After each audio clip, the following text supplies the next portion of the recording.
Romanos capítulo 7, apenas o versículo 6.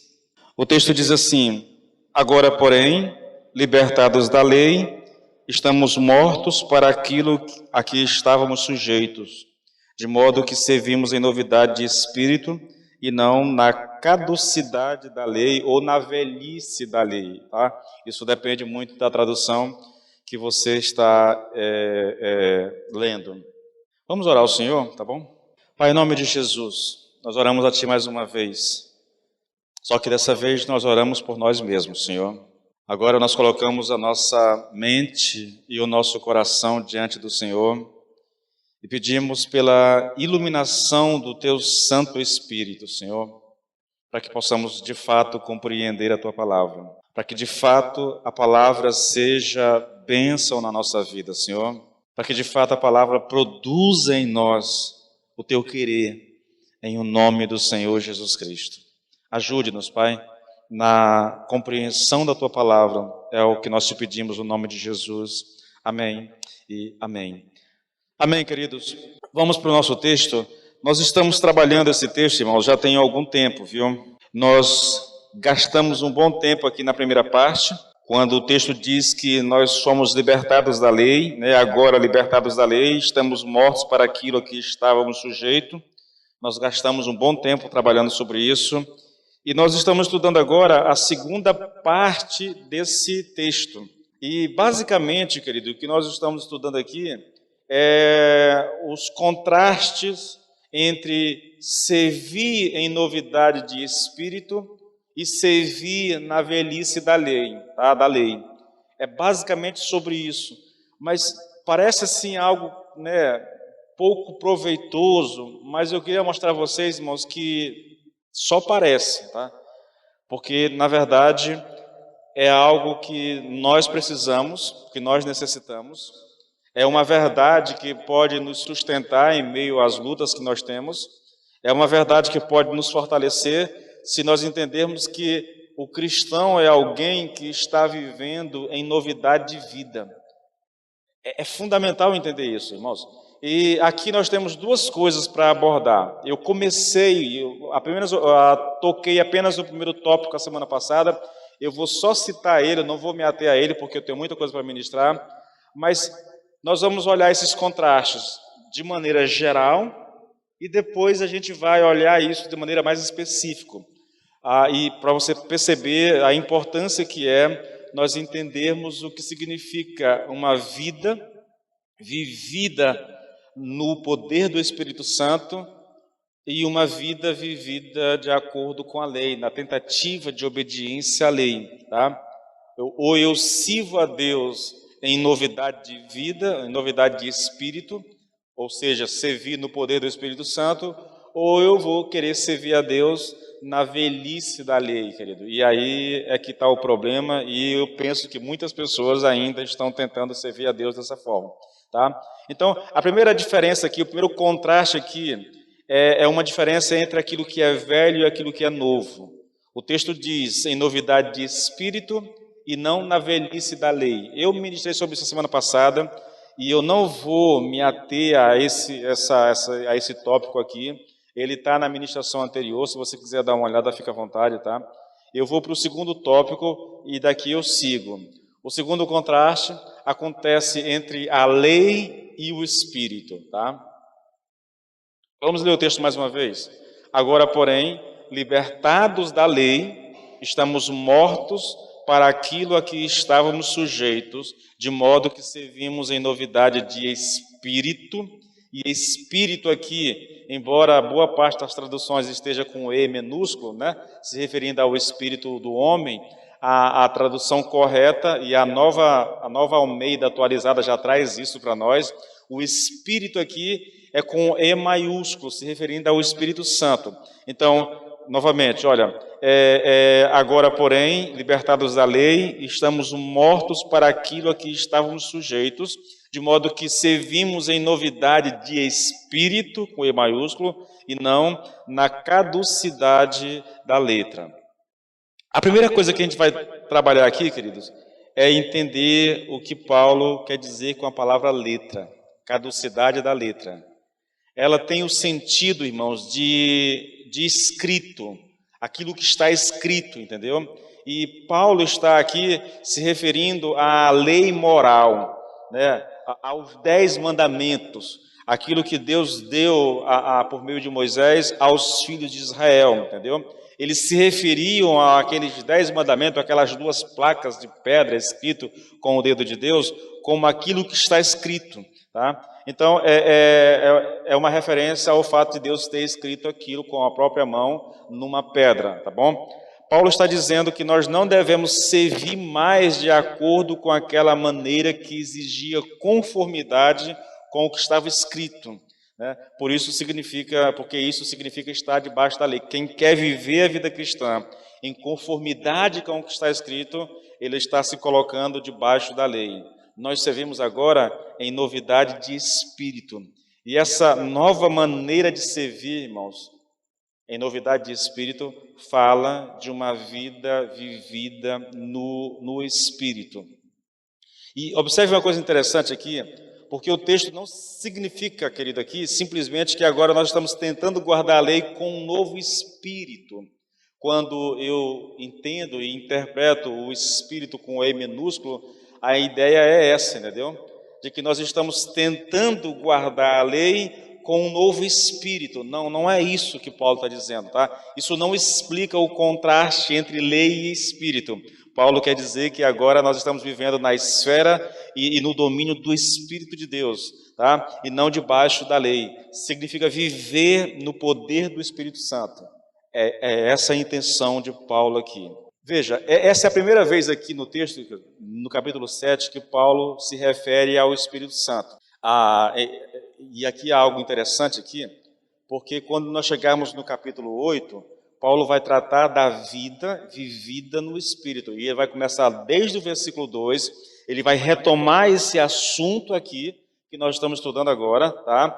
E vai explicar isso, e vai desenvolver esse assunto de forma bem abrangente. O que eu estou dizendo é o seguinte, é que até aqui Paulo está desenvolvendo um argumento, e o argumento de Paulo é que nós não estamos mais debaixo da lei, que nós não servimos mais a lei não tem mais poder sobre nós, porque nós estamos casados com Jesus. É só você voltar ao texto um pouquinho, você vai ver a metáfora, o Paulo falando sobre isso, né? Vou até ler o texto para vocês entenderem. Assim, meus irmãos, também vós morrestes relativamente à lei por meio do corpo de Cristo, para pertencerdes a outro, a saber, aquele que ressuscitou dentre os mortos, a fim de que frutifiquemos para Deus. Então, Paulo está dizendo aqui, que nesse texto aqui, que antes eu estava casado com a lei, mas eu morri para a lei por meio do corpo de Cristo, e eu morri para a lei, querido, para me unir a Cristo. Então, a ideia eu estava casado com a lei, porque eu morri, a lei já não tem mais poder sobre mim, agora eu posso casar com Cristo, porque a metáfora é exatamente essa, agora eu estou casado com Cristo. Então, Paulo está explicando isso. Do versículo 1 até o 6, Paulo está trabalhando essa realidade, esse é o ensino de Paulo. Aqui no versículo 6, ele vai fazer uma pausa, e aí ele vai, do versículo 7 até o 25, ele vai fazer aqui uma digressão, ele vai abrir um parêntese para explicar aqui, para tratar das objeções e das dificuldades a respeito da lei, entendeu? Então, depois que ele desenvolve todo esse texto, trabalhando dos problemas, das dificuldades que tem no entendimento da lei e a vida do cristão, ele volta para o seu assunto, que é a vida no Espírito, e aí ele vai trabalhar do versículo 2 em diante, ele vai abordar essa dinâmica da vida cristã ser uma vida vivida no Espírito. Irmãos, é bem interessante, querido. O ensino aqui, querido, de Paulo é exatamente esse, que a vida cristã é uma vida inteiramente nova, possibilitada porque o Espírito de Deus habita em nós como resultado da nossa união e do nosso casamento com o Senhor Jesus Cristo. A vida cristã, ela é essencialmente uma vida no Espírito. Então, não tem mais nada a ver com aquele tipo de vida velha, com viver na carne, com estar debaixo da lei. Desculpa a expressão que eu vou dizer, mas o danado disso é que a gente parece que gosta da lei, se apega à lei e quer viver pela lei, achando que dá conta de obedecer à lei. E quanto mais eu tento, querido, mais eu me frustro. A lei de Deus, irmãos, ela reflete o caráter de Deus.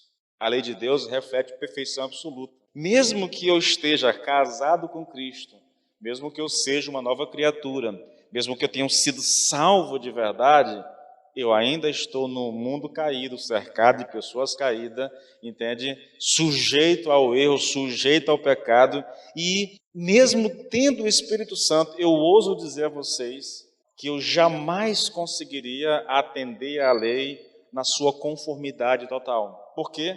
Porque isso requeria de mim um tipo de perfeição que não pode ser vivido nesse mundo. Então, qualquer tentativa do ser humano de se ajustar à vida cristã, tentando viver pela lei, obedecendo à lei, achando que está tudo bem, a não ser que você tenha um entendimento equivocado da lei, que é o que nós vamos tratar mais para frente, tá bom? Aí você pode achar que está servindo a Deus em conformidade com a lei, mas não é que você está atendendo ao que a lei diz, você está atendendo a uma interpretação que você tem da lei, e não exatamente aquilo que a lei está falando. Bom, dito tudo isso, olha que questão interessante. Tá? O que é que nós estamos colocando aqui diante de vocês, querido? É essa diferença, esse contraste que acontece entre a lei e o Espírito. Esse é o nosso assunto, é disso que nós vamos tratar. 2 Coríntios 3, na verdade, versículos 5 e 6 diz assim: não que por nós mesmos sejamos capazes de pensar alguma coisa como se partisse de nós. Pelo contrário, a nossa capacidade vem de Deus, o qual nos capacitou para sermos ministros de uma nova aliança, não da letra, mas do Espírito. Por quê? Porque a letra mata, mas o Espírito vivifica. O que é a letra aqui, querido? Engraçado que tem muita gente cristã, às vezes até pregador, que interpreta a letra aqui como conhecimento, entendeu? A letra aqui é uma referência ao que está escrito. A lei moral de Deus. Romanos 8:2, irmãos. Porque a lei do Espírito da vida em Cristo Jesus livrou da lei do pecado e da morte. Está debaixo da lei, querido, é estar debaixo do domínio do pecado, é estar debaixo da morte, do domínio da morte, entendeu? Ele está tratando desses contrastes. Há uma nova vida que o cristão deve viver, uma vida vivida no Espírito, e o contrário disso é uma vida vivida no pecado, uma vida vivida debaixo da lei, na tentativa de agradar a Deus, tentando obedecer mandamentos, e isso não é possível. Olha, querido, Romanos 8:5 agora, os que vivem segundo a carne, é a mesma coisa de tentar viver pela lei, se inclinam para as coisas da carne. E aqui uma coisa interessante, querido. Essas pessoas, elas gostam das coisas da carne, é nisso que elas pensam, é isso que elas entendem, é nisso que elas estão interessadas. Quem está na carne tem o seu interesse nas coisas da carne, mas os que vivem segundo o Espírito se inclinam para as coisas do Espírito. Há um contraste entre a vida no Espírito e a vida debaixo da lei, a vida que é vivida no pecado, a vida que é vivida no poder da carne, entendeu? O problema é que a carne, ou quem tenta viver na carne, jamais conseguirá agradar a Deus, porque os pensamentos dessa pessoa, os desejos dela, a atenção dela, os interesses delas estão na carne. E o contrário disso é alguém que está vivendo no Espírito, que se inclina para o Espírito. E os interesses dessas pessoas estão nas coisas de Deus. Aí o versículo 6 diz assim: porque a inclinação da carne é morte, mas a inclinação do Espírito é vida e paz. Então, qualquer tentativa de viver a vida de acordo com a carne, uma tentativa de viver a vida em obediência aos mandamentos, tentando fazer aquilo que está escrito, como está escrito, isso vai dar em morte.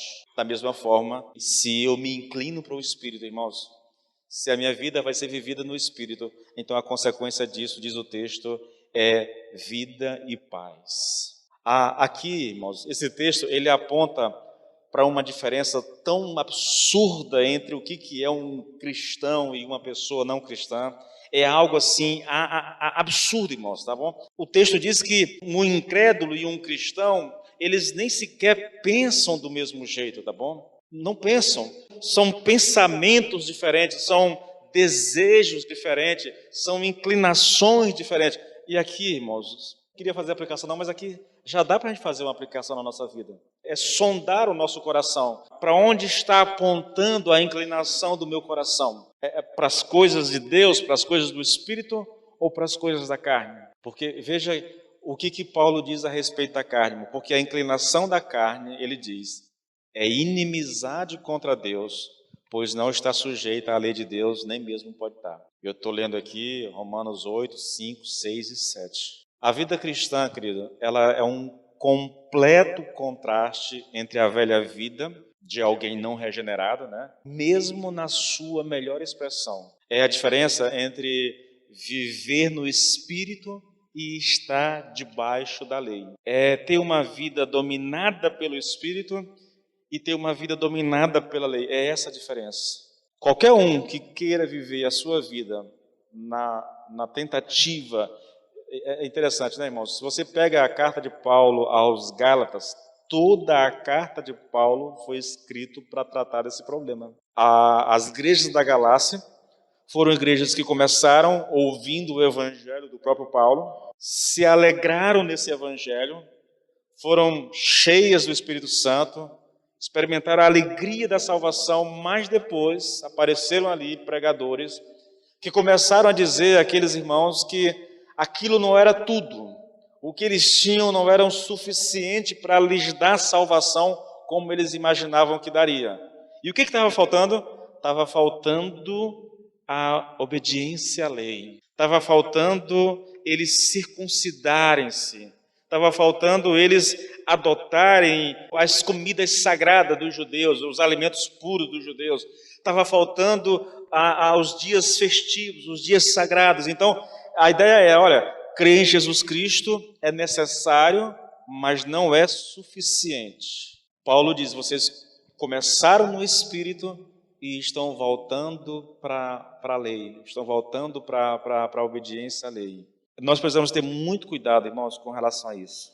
Muito, muito cuidado, porque eu até entendo, queridos, que quando a gente começa a falar da graça de Deus, de uma vida vivida no poder do Espírito Santo, de que o que nós precisamos é crer no Senhor Jesus Cristo, é colocar a nossa esperança no Senhor, não são as nossas obras que nos salvam, nós não precisamos de sacrifício mais, nós não precisamos mais viver uma obediência cega e imperfeita à lei de Deus, né? Porque quem salva não são as obras que eu faço, mas quem salva são as obras de Cristo na cruz. Eu sei que quando pastores ouvem esse tipo de mensagem, eles pensam, assim como os adversários de Paulo pensavam a respeito da mensagem de Paulo, que aquela mensagem era uma mensagem liberal, era uma mensagem que parecia facilitar, e essa era a acusação, eu disse isso aqui numa mensagem anterior, que eles acusavam Paulo de pregar uma mensagem fácil com a intenção de atrair pessoas, de atrair seguidores e, consequentemente, melhorar o caixa do ministério de Paulo, entendeu? Por isso ele pregava uma mensagem que não colocava, não punha dificuldade aos irmãos, que não criavam mecanismo de proteção. Se você vai viver de acordo com essa mensagem pregada por Paulo, você pode fazer o que bem quiser, pode pecar, pode viver da forma como entende. E Paulo vai mostrar exatamente o contrário disso. Não é isso. Se você crer realmente naquilo que eu estou pregando, você não vai voltar para o pecado, você não vai viver da forma como... Por quê? Porque a vida que eu estou anunciando é uma vida vivida no poder do Espírito Santo. Queridos, é interessante isso. Durante muito tempo eu ouvi pregadores falando sobre isso, durante muito tempo eu ouvi gente comentando sobre isso, de que a graça, por mais que... E o engraçado é exatamente isso. A gente fala da graça de púlpito, a gente diz que só Jesus salva, mas aí depois eu vou pregar e digo assim, olha, você está salvo, é verdade, mas se você não tiver cuidado com a roupa que você está vestindo, se você não tiver cuidado com o ambiente em que você vai, com o tipo de música que você está ouvindo, você pode perder a tua salvação. Eu não sei, querido, eu acho que isso é ingenuidade mesmo, não vou nem chamar de ignorância. É ingenuidade, é não conseguir relacionar as coisas, entendeu? Porque quando eu digo a uma pessoa, querido, que a roupa que ela veste faz ela perder a salvação, eu estou automaticamente dizendo que o sacrifício de Jesus não é suficiente para salvar. Eu creio em Jesus, mas se eu vestir uma determinada roupa, eu perco a minha salvação. Então a roupa tem poder para me tirar a salvação. A roupa tem poder para anular aquilo que Jesus fez no meu lugar.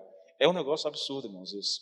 Bom, isso aqui são as diferenças, são os contrastes gerais. Agora eu vou tentar, ver se vai dar tempo aqui, querido, me ater às diferenças mais detalhadas entre a vida no Espírito, a vida vivida no poder do Espírito Santo, e a vida vivida debaixo da lei, a vida vivida na carne, tá? Escute só, a primeira diferença é a diferença entre a relação externa e interna com a lei de Deus. O texto que nós vamos ler agora é 2 Coríntios 3:3. Olha o que Paulo diz. Vocês manifestam que são carta de Cristo, produzida pelo nosso ministério, escrita não com tinta, mas com o Espírito do Deus vivo, não em tábuas de pedra, mas em tábuas de carne, isso é, nos corações. Olha o que ele está dizendo.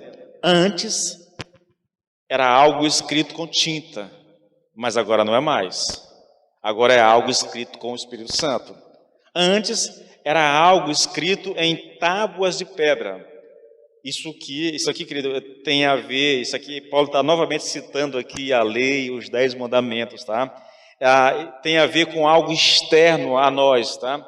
Entretanto, agora é algo escrito nas tábuas de carne do nosso coração.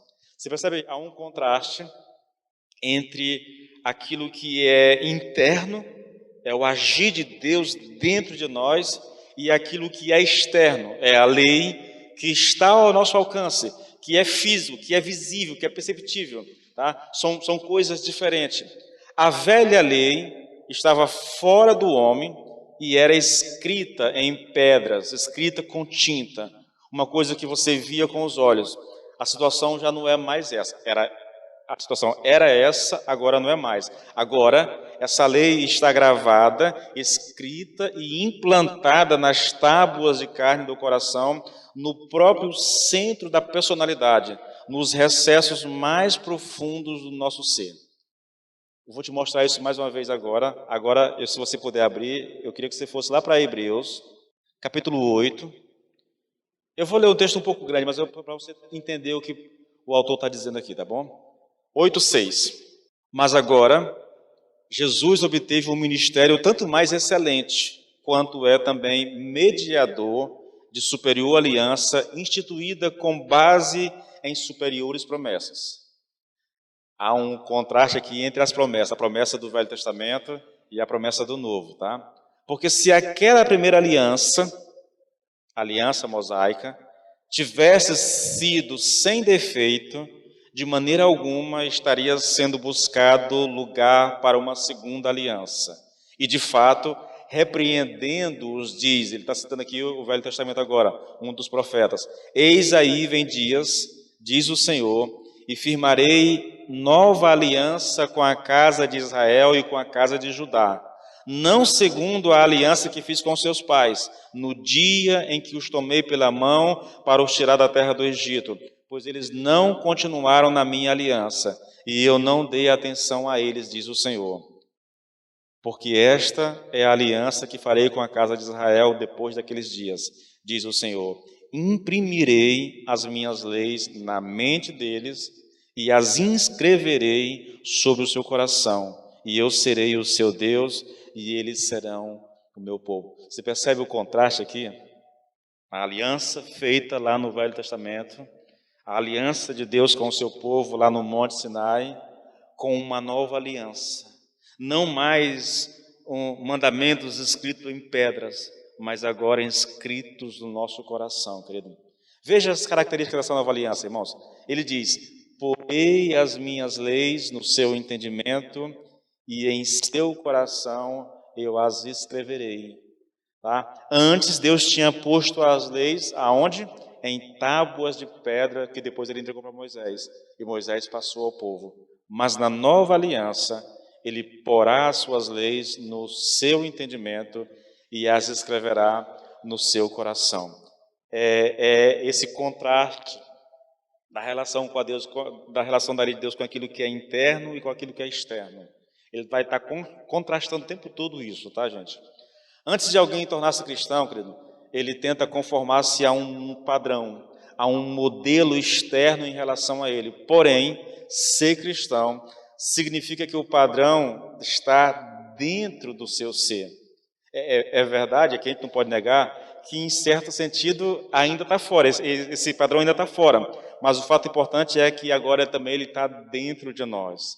Veja, você lê a palavra, mas também ela está em sua mente e no seu coração.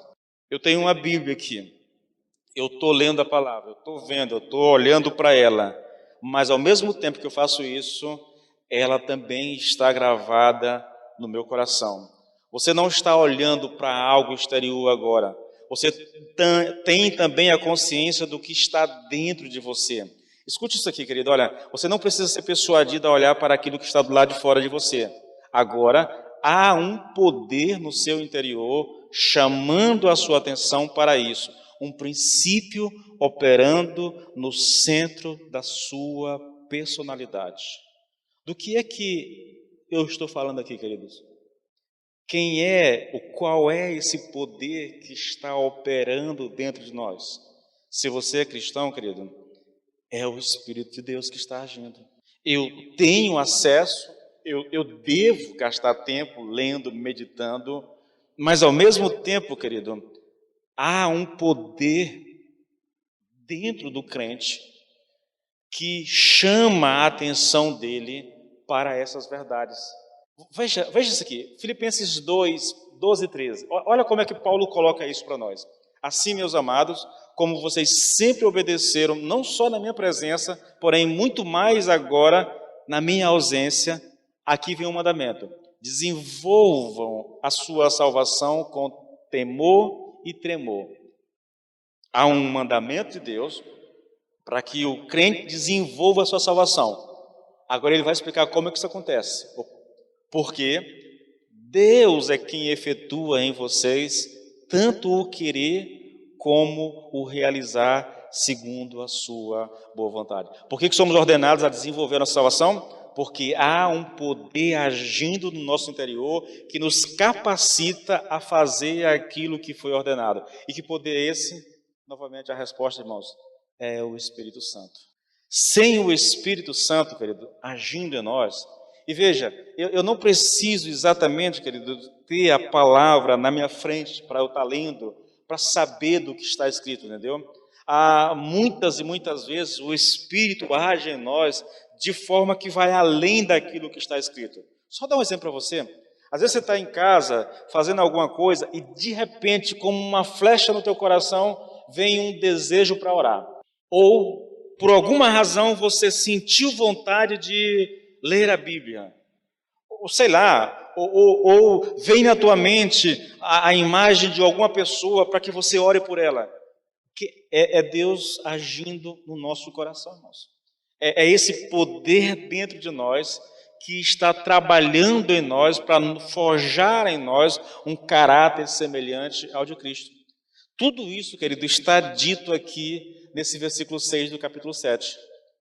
Agora, porém, estamos livres da lei, pois morremos para aquilo a que estávamos sujeitos, para que sirvamos da maneira nova, segundo o Espírito, e não da maneira antiga, segundo a letra.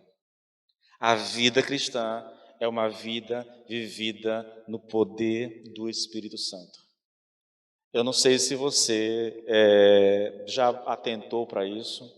Eu não sei se você alguma vez já se sentiu impulsionado a fazer alguma coisa para Deus, entendeu?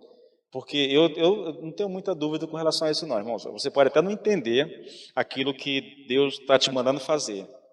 Eu lembro demais, eu morava aqui do lado, aqui, depois da casa do Júnior aqui, e no meu coração um desejo de falar com a esposa do seu João da Mata. Eu não conhecia ela, não sabia quem era ela. Na verdade, eu tinha visto ela uma vez ou outra, entendeu? Mas eu não sabia nem nome, mas na minha cabeça, no meu coração, aquela vontade. E eu dizia, Senhor, mas eu nem conheço a mulher, como é que eu vou lá? Eu só tive paz, irmãos, depois que eu fui até a casa dela. Aí eu fui lá, me apresentei, pedi permissão para falar, fui, preguei para ela, entendeu? Não sei o que Deus queria, não sei. Mas enquanto eu não fui até ela, eu não tive paz no meu coração. É uma forma do Espírito estar agindo em nós. É uma forma do Espírito Santo nos constranger. Sabe quando você faz alguma coisa errada, que você se sente constrangido, com vergonha do que fez? Ninguém sabe do que você fez, mas você está com vergonha do que fez. Sabe por que acontece isso? Por causa do Espírito agindo dentro de nós, no nosso coração. Eu não preciso estar lendo a Bíblia, ou lendo um mandamento que me proíba, que me diga que aquilo é errado. Eu tenho o Espírito agindo dentro de mim, no meu interior, dizendo que aquilo está errado. Por isso há o sentimento de culpa, por isso há vergonha, porque eu estou debaixo de uma ação do Espírito Santo. A segunda diferença aqui, querido, em segundo lugar, essa nova vida no Espírito significa que agora temos um entendimento que não tínhamos antes. Eu vou ler novamente 2 Coríntios 3, versículo 13 agora. Eu vou ler do 13 até o 16. Acompanhe, por favor, tá bom? Eu espero que dê tempo de terminar o pensamento que eu estou desenvolvendo aqui. Não como Moisés fez, quando colocou um véu sobre o rosto para que os israelitas não pudessem ver a glória desvanecer. Não só o rosto de Moisés estava coberto com um véu, mas a mente e o entendimento do seu povo também estavam vendados e obscurecidos. Ainda agora, olha, é Paulo falando que na época em que ele está escrevendo isso, né, ainda agora, enquanto eu estou escrevendo essa carta, quando a antiga aliança é lida, os corações e as mentes dos judeus estão cobertos com um grosso véu, porque eles não podem ver nem entender o sentido verdadeiro da antiga aliança, porque este véu só pode ser removido por meio de Cristo. Até o dia de hoje, quando eles leem os escritos de Moisés, um véu cobre os seus corações. Mas sempre que alguém se volta de seus pecados para o Senhor, o véu é retirado. Acho que não precisa nem explicar isso aqui, né? Se você não tem Cristo e está tentando ler o Velho Testamento, há um véu colocado sobre o seu entendimento. Você não consegue ver. Você não consegue compreender. No máximo, você entende o sentido da letra que está ali. Mas você não consegue entender o espírito da lei. Eu vou falar sobre isso daqui a pouquinho, queridos. Observe aqui, querido, atentamente o que Paulo está dizendo. Ainda que os judeus, semana após semana, ouvem a lei de Deus e de Moisés, eles não a entendem, porque há um véu sobre o seu coração. A mente deles está cega. E escute mais, olha, e ainda que a estudem e a considerem importante, o judeu considerava assim, e embora os seus mestres passem a vida inteira expondo a lei, fazendo comentários sobre ela e formando as suas tradições, sobre as quais temos tantas citações no Velho Testamento, Novo Testamento, né? Eles não conseguem perceber o real significado, e lhes falta o verdadeiro entendimento. Já pensou no absurdo disso, queridos? Veja o que Paulo está ensinando para nós. O judeu, ele tinha uma paixão pela lei, e isso ninguém pode negar, entendeu? Se você assiste a série The Chosen, é impressionante. Os homens, os judeus mesmos, eles ficam recitando o tempo todo os profetas. Uma criança em Israel, quando ela vai para a cerimônia do Bar Mitzvah, é quando ela atinge 12 anos de idade, ela ganha autonomia, né, de acordo com a lei, ela passa por um ritual, entendeu? E naquele ritual ela tem que ter memorizado, mesmo de cor, todos os 613 itens da lei mosaica. É por isso que eles citam tanto assim, porque eles memorizavam realmente, querido. Eles conheciam realmente, eles estudavam, só que eles ficavam apenas na superfície da lei. Eles não saíam da letra da lei, queridos. Os judeus nunca enxergaram o real sentido e propósito da lei, irmãos. Nunca perceberam que a lei tinha um propósito, né? Paulo diz que a lei era o nosso aio, o nosso pedagogo, uma espécie de tutor que tinha como propósito nos conduzir a Cristo. Ela aponta o meu pecado, ela aponta a minha condição espiritual, me mostra que eu preciso de um Salvador. Então, nesse aspecto, a lei me conduz a Cristo, ela me leva para um Salvador. Mas eles nunca viram, querido, que a função da lei era expor o caráter excessivamente maligno do pecado. Eles nunca entenderam que a lei nos foi dada para que, por meio dela, nós tivéssemos pleno conhecimento do pecado. Eles achavam que podiam se justificar pela lei. Você quer ver um texto interessante? Eu gosto de citar esse texto porque ele traz para nós, querido, um alerta muito grande. Porque lhes dou testemunho, está falando dos judeus, de que eles têm zelo por Deus, porém não com entendimento. Porquanto, desconhecendo a justiça de Deus, que é manifestada exatamente na lei, né? Desconhecendo a justiça de Deus e procurando estabelecer a sua própria justiça, não se sujeitaram à justiça que vem de Deus. Porque eles não conheceram a justiça de Deus, porque eles ficaram apenas na superfície da lei e não entenderam a justiça de Deus manifestada na lei, revelada na lei, eles estabeleceram a sua própria justiça. E por causa disso, querido, eles não se submeteram, não se sujeitaram à lei de Deus. Sabe uma coisa interessante? Por que essa cegueira espiritual toda, querido? Porque havia um véu que os impedia de entender o real sentido da lei. E a única forma desse véu ser tirado era por meio de Jesus Cristo, irmãos. Vai dar tempo. Vamos para o terceiro ponto, rapidinho. E aí eu complemento um pouco de tudo que eu estou colocando aqui. Em terceiro lugar, a diferença aqui entre vida no Espírito e vida debaixo da lei. Né? A terceira diferença aqui é a distinção entre observar a mera letra da lei e estar interessado no espírito da lei. Escute isso aqui. São duas coisas diferentes. Uma coisa é você se interessar somente pela letra da lei, a outra coisa é você se interessar pelo espírito da lei. Vamos tentar entender isso aqui, querido? Vamos lá. Primeira coisa, lembra dos líderes religiosos da época de Jesus? Os fariseus, os saduceus, os escribas, os mestres da lei, esse pessoal, doutores da lei, esse pessoal todo. O problema deles é que eles só se interessavam pela letra da lei. Eles nunca entenderam o que realmente importa na lei. E o que realmente importa na lei é o espírito da lei, queridos. Eu vou te dar noção disso citando alguns versículos aqui, usando as palavras de Jesus. Eu vou citar a letra da lei e depois eu vou te mostrar o espírito da lei. Mateus 5, 21 e 22. Ouvistes o que foi dito aos antigos: não matarás, e quem matar estará sujeito a julgamento. Isso aqui é a letra da lei. E os judeus entendiam a letra da lei. Não é pecado matar, não podemos tirar a vida de uma pessoa. Isso é ler a lei apenas pela letra da lei. Qual é o espírito da lei? Versículo 22.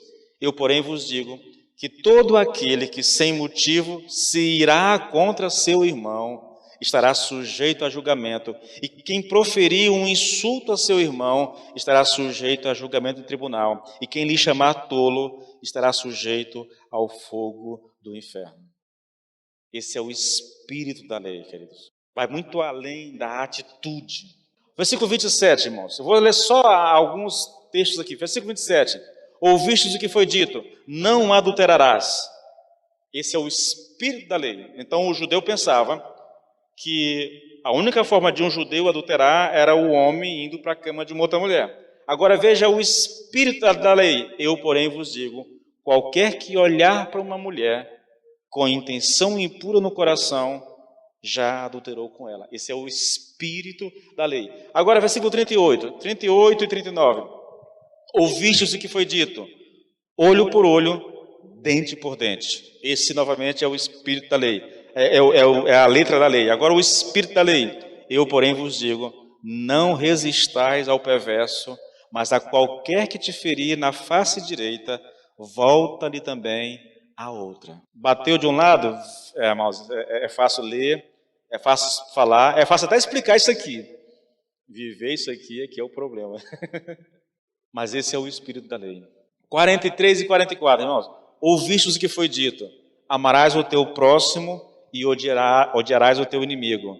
Eu, porém, vos digo: amai os vossos inimigos e orai pelos que vos perseguem. Os judeus nunca entenderam isso, queridos. Eles não conseguiam entender. Os judeus nunca entenderam esse princípio. Eles sempre consideravam essas questões em termos da letra externa somente.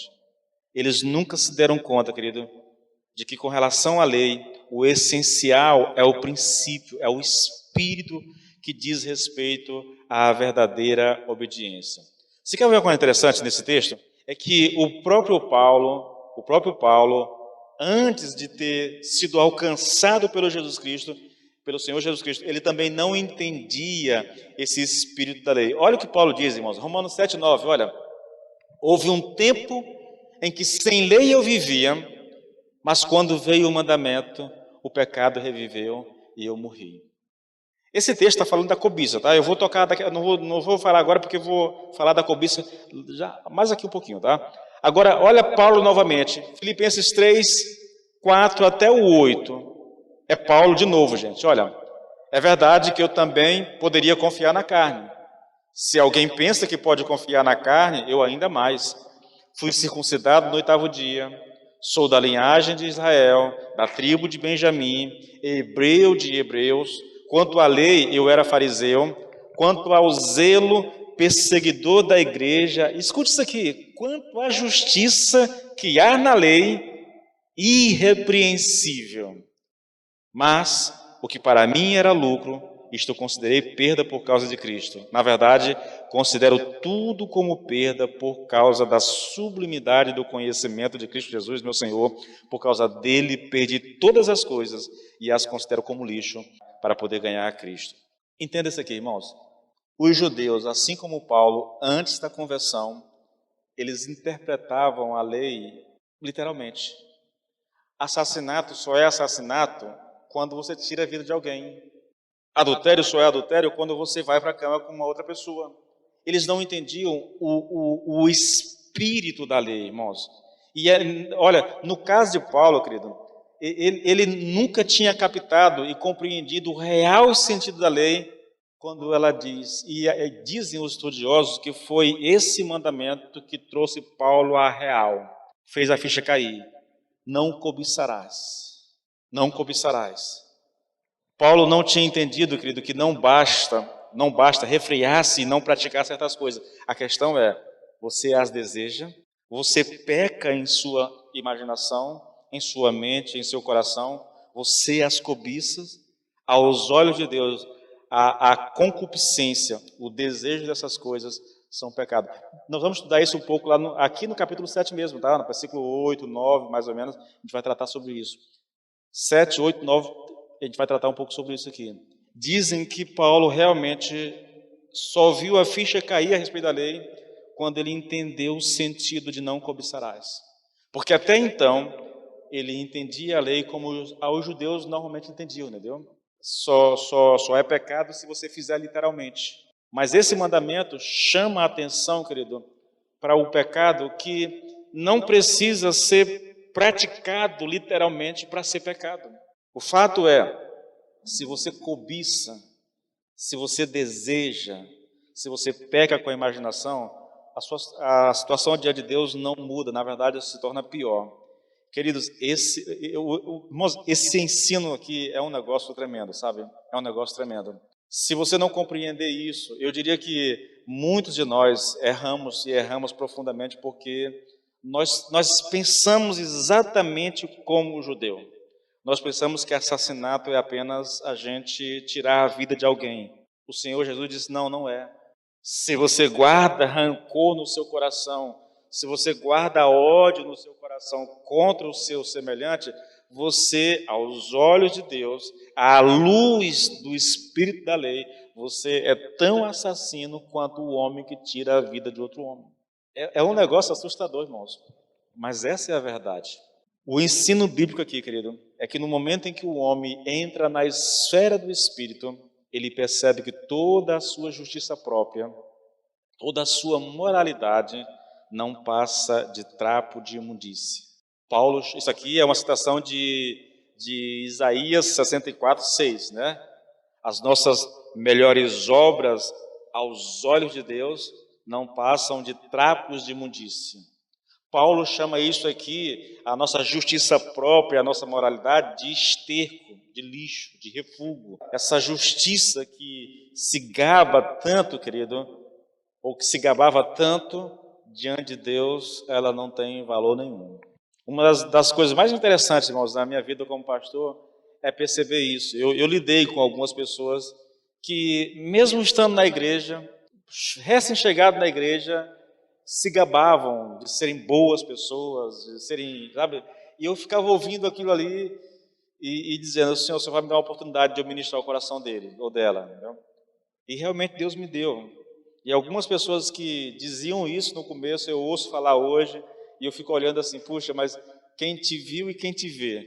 Porque quando nós entendemos, irmãos, que nós não temos justiça própria, quando nós entendemos que a nossa moralidade diante de Deus não é nada, absolutamente nada, é que a gente cai na real, entende? Que nós, ou nós estamos em Cristo e nós somos perdoados por Cristo, ou nós estamos condenados ao inferno sem esperança para nós. Eu lembro de uma vez estar visitando um casal aqui na cidade e pregando o Evangelho, e me recordo muito facilmente, né, dele falar assim, eu sou uma boa pessoa, pastor.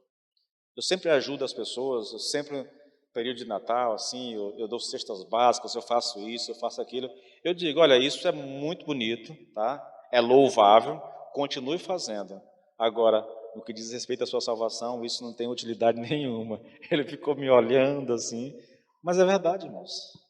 Queridos, é incrível, a gente vai cair nesse negócio sempre, né? E quanto ao assunto for salvação, a gente sempre vai cair nisso aqui. Obras não salvam. Esse foi o grande erro do judeu.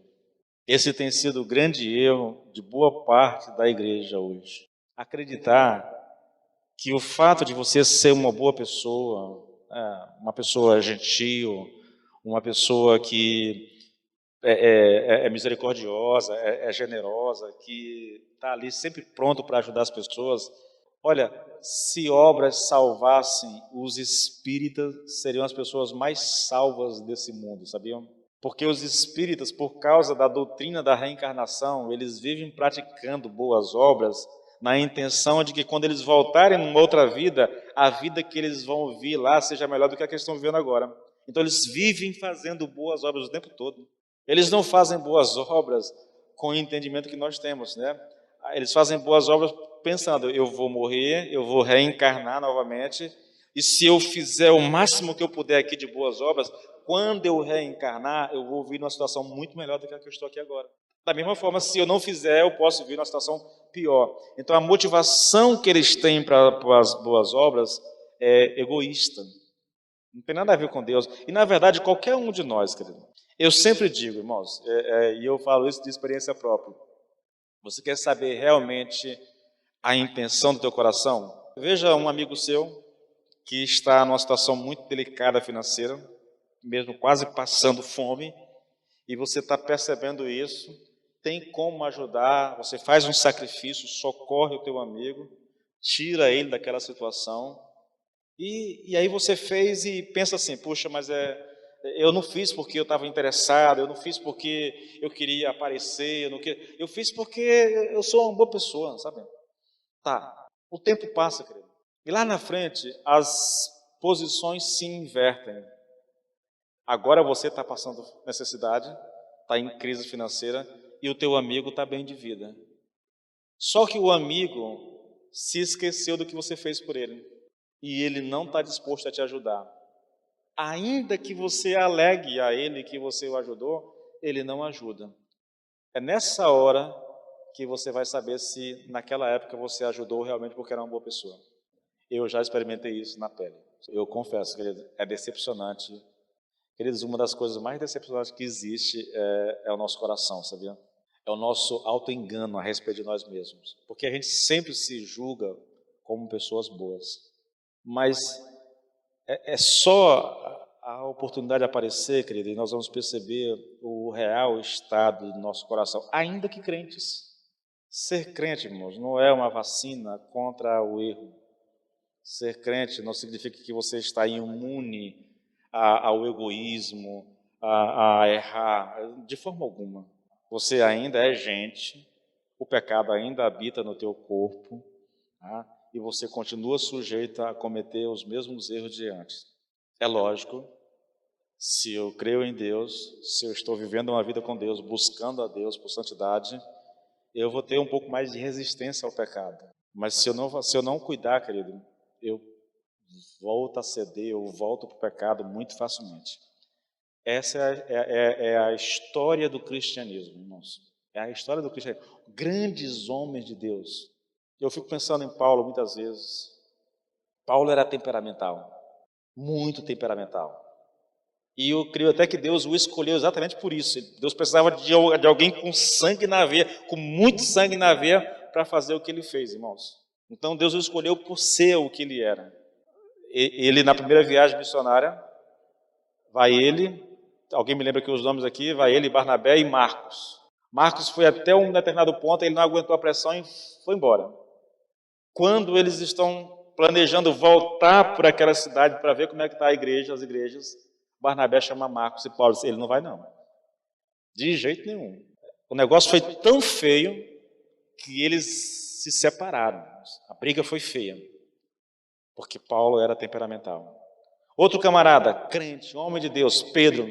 Pedro, depois de tudo que ele viveu, da traição com Jesus, da reconciliação, de Jesus o nomear como praticamente o líder da equipe dos 12, de toda a experiência que ele teve lá em Cesareia, na casa do centurião e tudo mais, a gente vai encontrar, queridos, se não me engano, em Gálatas, uma citação de Paulo, que Pedro foi a Antioquia, e quando ele chegou em Antioquia, longe dos crentes judeus lá de Jerusalém, ele se enturmou com os crentes gentios, começou a comer com eles e tudo, viver como se fosse um deles. Foi só chegar um povo lá de Jerusalém e Pedro vira a casaca de novo e começa a criticar, né, aqueles que estavam comendo daquela forma, vivendo daquela forma, a ponto de os próprios colegas de Paulo tenderem a acompanhar a Pedro. E a solução foi Paulo, e aí eu digo, tinha que ser um homem de muito sangue na veia. A solução foi Paulo chamar o Pedro, o líder dos 12, publicamente e descascar ele, irmãos, por causa da atitude. Crente, mas se não vigiar, irmãos, a gente cai, a gente peca. Nós somos chamados para viver uma vida no Espírito. E essa vida no Espírito, ela é gloriosa, ela é tremenda, mas eu preciso vigiar constantemente. Eu preciso nutrir essa relação com Deus diariamente através da minha devocional com Deus, leitura bíblica e oração. Irmãos, uma das coisas que eu mais tenho falado à igreja é exatamente a necessidade de termos esse momento com Deus a sós em casa. É importante, é fundamental o culto, é necessário o culto, mas se você não tiver um momento com Deus em casa, leitura bíblica e oração, sua fé nunca vai ser fortalecida como deveria. Nada na vida cristã é mais importante e nada substitui o tempo a sós com Deus, querido. Culto nenhum, célula nenhum, evento nenhum, retiro, nada no cristianismo substitui isso. Se eu quero desfrutar dessa vida no Espírito, querido, o poder que ela tem para me oferecer, eu preciso cultivar a minha relação com Deus em casa. É por causa da minha relação com Deus que o culto vai ser uma bênção. Sabiam disso? É por causa da minha relação com Deus que a sede do meu coração vai aumentar dia após dia. Se eu não tenho isso, irmãos, eu vou ser apenas mais um crente, como qualquer outro, que não produz, que não dá frutos, que não tem relevância. nós precisamos ter cuidado e vigiar, queridos. Bom, finalizando isso aqui, esses são alguns contrastes entre viver no Espírito ou viver debaixo da lei, tá? Semana que vem a gente continua, nós vamos terminar, a semana que vem eu ainda vou falar do versículo 6 ainda, tá? Terminar de desenvolver esse pensamento, e aí nós vamos para a parte mais delicada da carta, irmãos. A parte mais problemática da carta. Do versículo 7 em diante, irmãos, é um negócio assim de louco, sabe? Eu espero que vocês tenham entendido o que a gente falou até agora, que vem ministrando até agora. Talvez eu faça uma recapitulação para a gente poder entrar no versículo 7, porque ali ele começa a tratar dos problemas que essa doutrina que ele expôs a nós até agora, né, traz. Porque uma das coisas mais difíceis de se entender na vida cristã é o papel da lei na vida do cristão. E como é que a gente deve se relacionar com a lei. Ele vai tratar disso a partir do versículo 7. Vamos nos colocar de pé, tá bom? Vamos orar. Nós estamos já além do nosso horário. Senhor, meu Deus e meu Pai, Senhor, nós estamos em Tua presença. Nós estamos diante de Ti. Nós estamos estudando a Tua palavra, Senhor, lendo a Tua palavra, explicando a Tua palavra, na intenção, Pai, no desejo de que o Espírito Santo aplique ela ao nosso coração. Senhor, como nós precisamos de uma vida no Espírito. Como nós precisamos cultivar isso, Senhor. Nós somos inseridos nessa vida do Espírito, agora nós precisamos cultivá-las dia após dia, Senhor, orando, lendo a Tua palavra, cultuando ao Senhor juntos, fazendo aquilo que nós sabemos que devemos fazer, Pai, que é o nosso papel como cristão, como homem e mulher de Deus fazer. São todos esses elementos, Pai, que nos fortalece, que nos ajuda na nossa caminhada, que nos dá força, Senhor, meu Deus, para vencer os desafios, porque são muitos os desafios que nós temos na vida cristã, Senhor, e sem o Teu Espírito agindo dentro de nós, agindo no nosso interior, dificilmente nós superaremos esses desafios. Mas com o Teu Espírito em nós, Pai, nada poderá nos deter, nada poderá fazer com que a gente fique prostrado no meio do caminho. Com o Teu Espírito, nós avançaremos inabalavelmente no nome do Senhor Jesus Cristo. Que o Senhor nos ajude e que Teu Espírito nos fortaleça para a glória do Teu nome. Amém e amém.